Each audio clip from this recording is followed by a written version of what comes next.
During a heated panel discussion at Columbia University's prestigious School of International and Public Affairs, political commentator Ben Shapiro launched a scathing, thinly veiled personal critique of actor and public faith advocate Jonathan Roumie in what many in the audience recognized as a calculated takedown.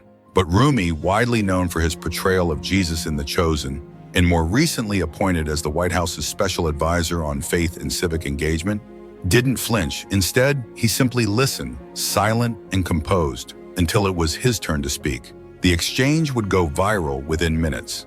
That evening, the university's historic auditorium was filled beyond capacity. National media outlets had cameras stationed in every corner. Students buzzed with anticipation. The event, Young Voices in American Public Life, Faith, Culture, and Leadership, had drawn national attention, not just for its high-profile guests, but for the tension everyone sensed was coming. Outside, a line of disappointed students and faculty stretched around the block, hoping for a last-minute seat. Inside, professors sat side by side with the undergraduates, many taking notes or quietly recording on their phones. The university president personally introduced the forum, emphasizing Columbia's commitment to honest dialogue across ideological and cultural divides. Security personnel stood at each exit, an indication of the politically charged climate surrounding the event. The panel included not just Roumie and Shapiro, but also a young mayor from the Midwest and a prominent civil rights attorney recently returned from arguing before the Supreme Court. Still, everyone knew the real drama would come from the anticipated ideological clash between the faith-driven artist and the famously combative pundit.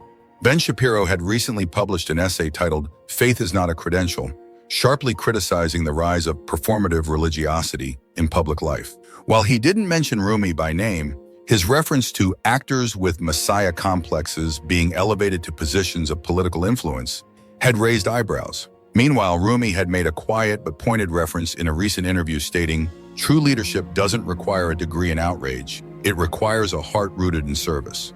So when Shapiro adjusted his microphone and leaned forward with a smug expression, the tension was palpable. His Navy suit and signature fast-talking delivery exuded confidence. He glanced at a cluster of supportive faces, young conservatives and journalists, many of whom had shown up just to watch him dismantle a man they viewed as a religious celebrity out of his depth. Across the stage, Jonathan Roumie sat quietly, wearing a simple dark blazer, no tie. A small crucifix peeked out from under his shirt collar. He appeared completely at ease, focused, not defensive. Though new to the national political scene, Roumie had already developed a reputation for grace under pressure. And tonight he looked exactly like what his supporters claimed, someone who was not there to win, but to witness. "Is he really going to go after Jonathan for not being a lawyer or policy guy?" whispered one student to her classmate in the front row. "Shapiro underestimates him," her friend replied. "He thinks calm equals weakness. Big mistake." The moderator, a well-respected political science professor with silver hair and tortoiseshell glasses, had just wrapped a question about how spiritual values inform civic leadership when Shapiro cut in sharply, interrupting the mayor, who had just begun to answer. "If I may," Shapiro said, voice tight and precise, "we need to clarify something before this conversation drifts into sentimentality." The audience shifted uncomfortably. Some students leaned forward, others stared warily. "There's a difference," Shapiro continued, "between young Americans who enter public life with actual qualifications and those who are elevated because they look the part or say the right things to the right audience. Let's not pretend that charisma equals competence." He turned directly toward Roumie. "Jonathan," he said, his tone laced with the condescension, "you're a talented actor. No one disputes that.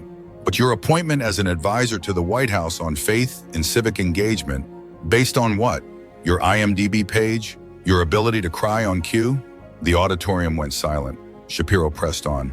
"The American people deserve policy experts and legal minds. People who understand diplomacy, economics, governance, not someone whose primary experience involves playing the Son of God on a streaming platform."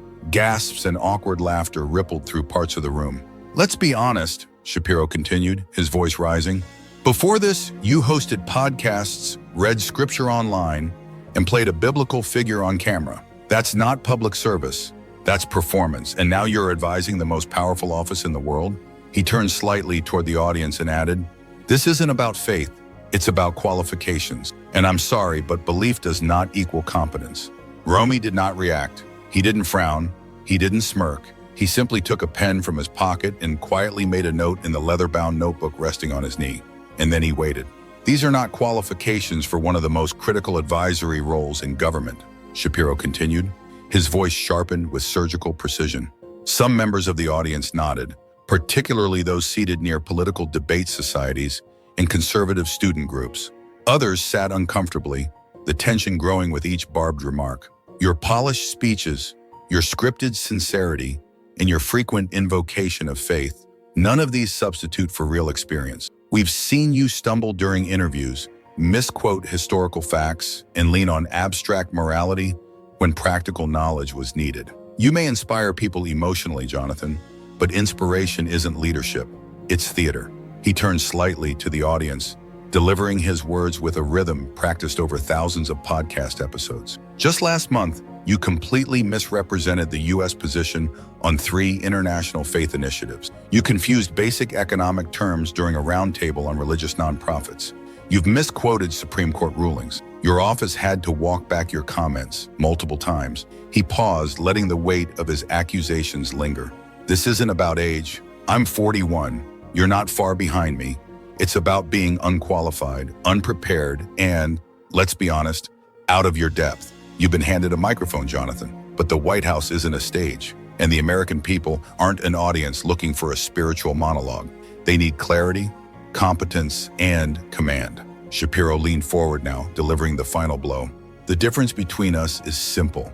I've earned my credibility through years of academic rigor, legal argumentation, and hard debate.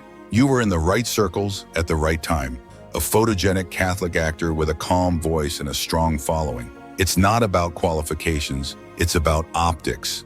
And you're good optics. Throughout the entire tirade, Roumie remained composed, his expression unreadable, his posture straight, his pen occasionally scribbling brief notes in the small black notebook resting on his lap. He didn't look rattled, he looked prepared. Still, the mood in the auditorium had changed. Even some of Shapiro's earlier supporters shifted uncomfortably in their seats. The moderator cleared his throat, visibly uneasy. Perhaps we should redirect the conversation towards systemic challenges young leaders face when... I'd like to respond, if I may, Roumie said gently, his voice calm but steady. The professor nodded, almost with relief. Yes, Mr. Roumie, please. A hush fell over the room. Cameras shifted, phones were lifted. The stillness wasn't just polite, it was charged with anticipation. Jonathan Roumie looked directly at Shapiro, his gaze clear but not confrontational. And then he turned slightly toward the crowd. Mr. Shapiro, thank you, he began, voice steady and full of intent. I appreciate your candor, and I welcome the opportunity to speak not just to you, but to every young leader in this room watching this exchange. There was something in his voice, not defensive, not proud, but quietly authoritative. Even the journalists in the third row lowered their phones to simply listen. You've raised important questions, questions about what qualifies someone for public service. And you're right. Those are questions worth asking. I agree that experience matters, preparation matters, integrity matters most. He sat a little straighter. But before I speak to my own path, let me acknowledge yours. I respect your discipline, your command of facts, and your commitment to your values. Different roads can lead to service, and we've clearly taken different roads. A respectful murmur rose from parts of the audience. Roumie then opened the portfolio beside him, something no one had noticed before. In preparing for this conversation, I spent some time reviewing your public commentary and positions, not to attack, but to understand the consistency behind your critiques. Shapiro raised an eyebrow. His previously confident posture shifted ever so slightly. You've long positioned yourself as a defender of institutional clarity, especially when it comes to financial ethics, Roumie continued, removing a document and placing it in front of him. You've publicly criticized public servants who, quote, use their platform to promote personal business interests under the guise of public dialogue. That's from your 2022 podcast. He held up a copy of the transcript. Several audience members leaned in. Shapiro shifted again, subtly. And yet, according to publicly available sponsorship records and podcast contracts, Roumie said evenly, your commentary on pending legislation involving tax exemptions for faith-based nonprofits coincided with 5 undisclosed paid speaking engagements, sponsored by lobbying groups tied to those very organizations. Gasps rippled through the room. I'm not alleging illegality, Roumie said quickly, calm as ever. But I am suggesting a tension between what you promote as ethical clarity and the choices made behind the scenes. He placed a second document on the table.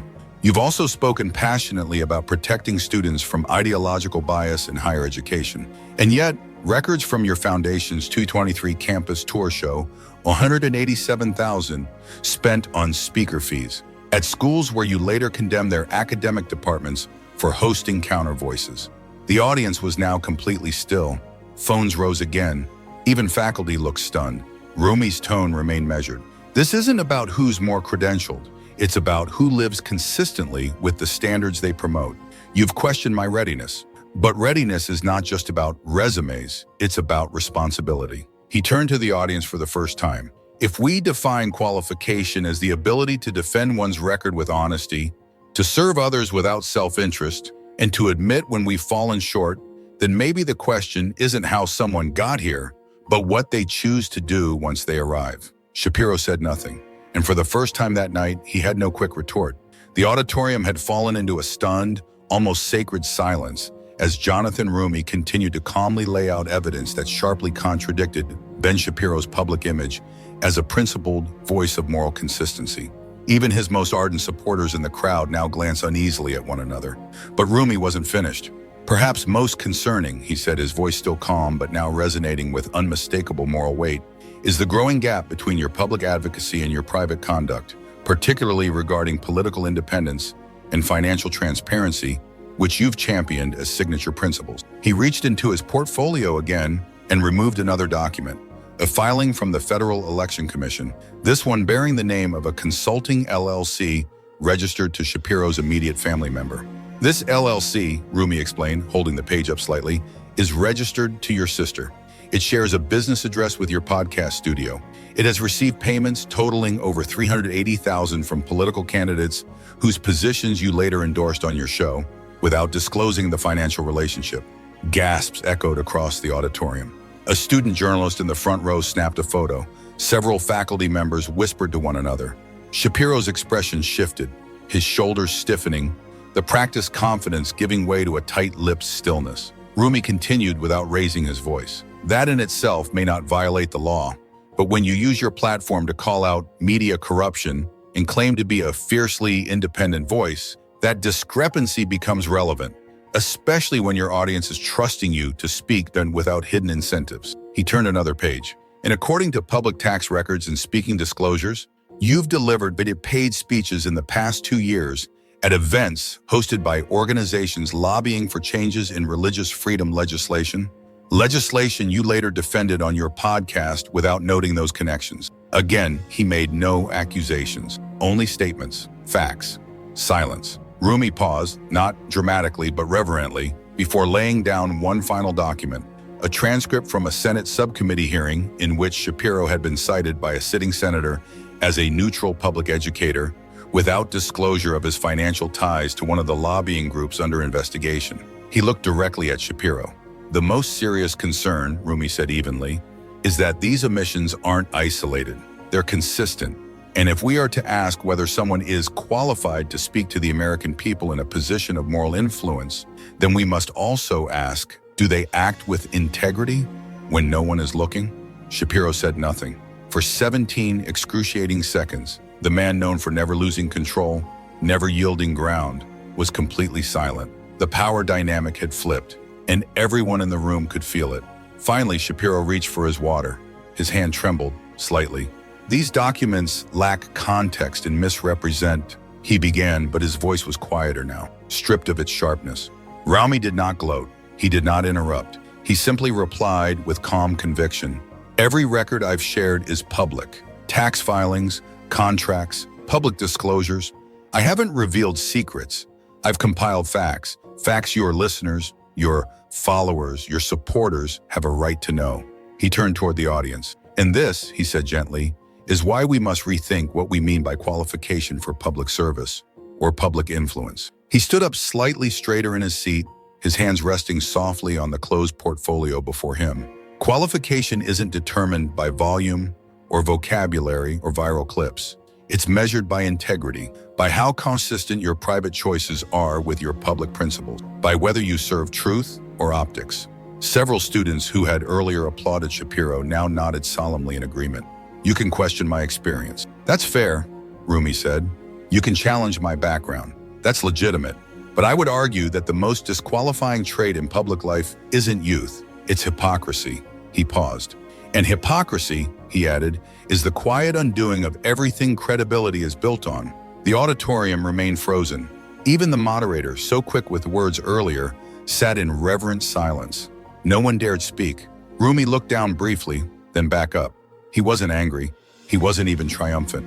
I don't share these things to shame Mr. Shapiro, he said gently.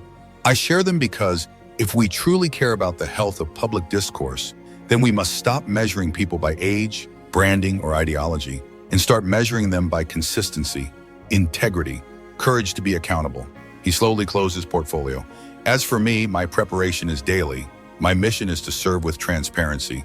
When I make mistakes, I own them, because I believe leadership begins with honesty, not performance. There was no applause, not yet, just the kind of silence that can only be produced by truth. Political commentators from across the spectrum weighed in within hours, many struck by the powerful contrast in tone and method.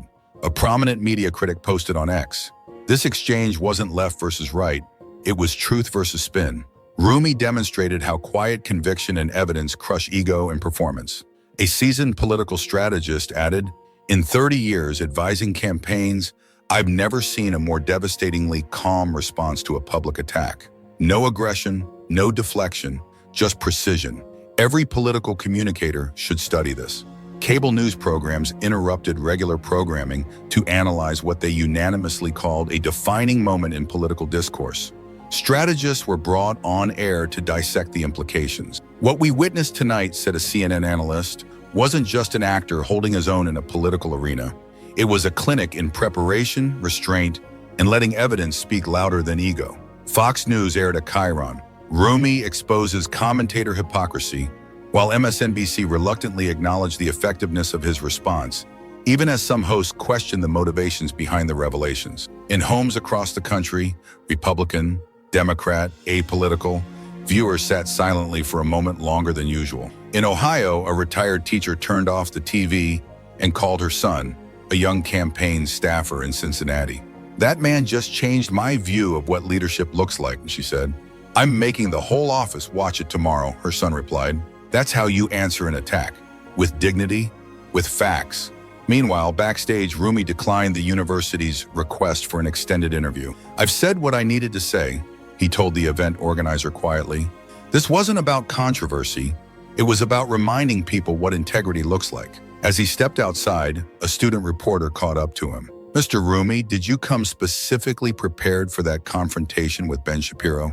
He paused for a moment, then answered calmly, "I prepare for every appearance. That's part of respecting the position I've been trusted with and the people I serve." Backstage in a private green room, Ben Shapiro sat alone, staring at his phone. Notifications flooded in, mentions, clips, think pieces. His entourage of interns and staffers had quietly disappeared. Calls came in from his production team, urging him to craft a response. "You need to issue a statement," his communications director said. "Something about context. Maybe claim the attacks were coordinated." But Shapiro didn't respond immediately. For the first time in a long time, he wasn't planning his next line. He wasn't rehearsing a counter. He was thinking about the weight of what had just happened, the evidence, the contradictions, the silences. Finally, with a quiet sigh, he replied, "The documents are real. So are the contracts, the disclosures. We need to address the substance, not just spin this." That evening, something unexpected happened. Ben Shapiro posted on social media, "Tonight's exchange with Jonathan Roumie has given me cause for serious reflection. While context matters, I recognize the responsibility public figures carry to uphold transparency and integrity. I will be addressing these matters directly with my audience and supporters in the coming days." The post drew widespread attention. It lacked his usual snark. It wasn't defiant. It was human. And the political world noticed. 3 days later, at a live-stream town hall for his platform's subscribers, Shapiro made a second, even more unexpected announcement. I've launched an internal ethics review of all affiliate financial ties and speaking relationships. I'll be disclosing any relevant partnerships moving forward, and I'll be recusing myself from coverage of any legislation involving those entities." He cleared his throat. Public trust isn't automatic, it's earned. And if we're serious about defending truth, we need to hold ourselves to the same standards we demand of others. Even his critics admitted it was sincere, maybe even a turning point. At universities across the country, communication and ethics professors incorporated the Roumie-Shapiro exchange into their syllabi. "Notice how Roumie never defended his resume," a Northwestern professor said to her class. "He reframed the idea of qualification. He didn't fight the personal attack. He elevated the conversation above it." A month later, the Columbia Journalism Review published a full analysis titled, "When Facts Beat Ego, How Jonathan Roumie Changed the Rules of Political Discourse." The piece concluded, Roumie didn't win by debating louder. He won by respecting the truth. In a time of noise, he brought stillness. In an age of performance, he brought substance. And in political circles across America, a new rule quietly began to emerge before any personal attack was launched. Do we have facts, or are we about to get Roumied? Whether Jonathan Roumie's approach would reshape the landscape of political communication remained uncertain. But one thing was clear. It had offered a powerful alternative to the scorched earth, soundbite-driven style that had come to define the national conversation. And it left a mark. Roumie returned to his role in public service with the same measured, steady presence that had anchored him during that unforgettable night at Columbia. In press briefings, in public appearances, he remained calm, thoughtful, and relentlessly focused on substance over spectacle. Reporters began to shift. There were fewer questions about his acting career, fewer jabs about his lack of traditional credentials. In their place, policy questions, faith and public life inquiries, deep, sometimes uncomfortable discussions about moral consistency and governance. At a White House faith briefing weeks later, a journalist asked him, "Jonathan, now that you're a viral figure, do you feel more pressure to perform?" He smiled gently. "My job isn't to win debates or go viral. It's to serve the people, with clarity, with humility. What matters isn't where I came from. It's whether I'm honoring the responsibility I've been given." Across media and academia, the ripple effects continued. The conversation around age, background, and experience didn't disappear, but it became more nuanced. Analysts and commentators began drawing distinctions between legitimate scrutiny and lazy dismissal. Several major publications ran features with titles like "Character versus Credentials," "What the Roumie Moment Taught Us," "Faith in the Public Square, When Spiritual Integrity Goes Viral," "Substance Strikes Back." Even political strategy rooms quietly took note. A new question began to surface before launching attacks. Do we have facts, or are we just reacting to someone who makes us uncomfortable?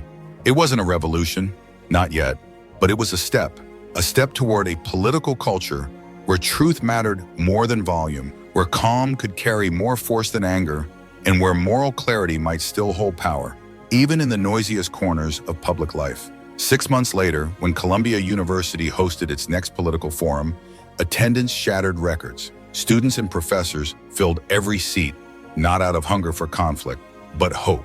Hope that what they had witnessed half a year earlier wasn't just an anomaly. They didn't remember it as a night of division. They remembered it as a moment of convergence, where evidence triumphed over accusation, where principle outshone performance, where a man with a quiet voice and a clear conscience showed that in a world addicted to applause, dignity still has the power to silence even the loudest voices. And perhaps that was Jonathan Roumie's greatest achievement that evening, not defeating a critic, but reminding a country desperate for leadership that truth, when spoken without fear, still echoes. "God bless you," he had said quietly as he left the stage that night, "and God bless America." If this exchange moved you, challenged your thinking, or reminded you of the power of truth spoken with dignity, don't forget to hit that subscribe button. This channel is dedicated to stories where substance beats spectacle, and where voices like Jonathan Roumie's show us that calm conviction can still shift the culture. Subscribe now and join a growing community that values integrity, courage, and real leadership in a noisy world. And if you believe more people need to see what true accountability looks like, share this video.